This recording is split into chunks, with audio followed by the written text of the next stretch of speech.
Portion of the 300,000 rand has already been handed over. This year's tour started with a donation of 75,000 rand to the Bakupung community in Northwest.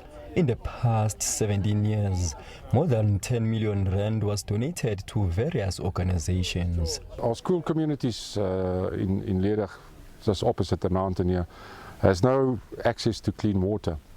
So our envisage is to provide them clean water through the Life Straw program, and we're going to install these units at the schools, and those units will provide them clean drinking water.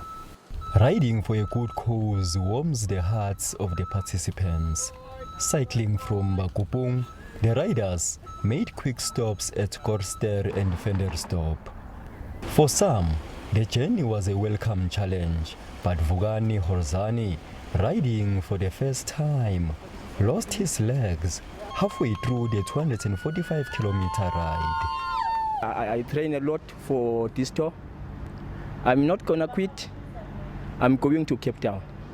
I heard about this tour fairly recently and I jumped on the bandwagon. I haven't been able to train for it because I'm injured, got loads of problems, but they've just let me come on and hang on at the back.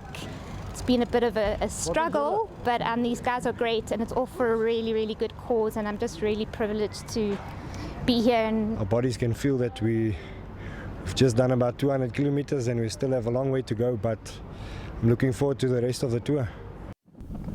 Since they are cycling for a good cause, they draw strength from each other's energy. The high level of camaraderie among the cyclists is what motivates them.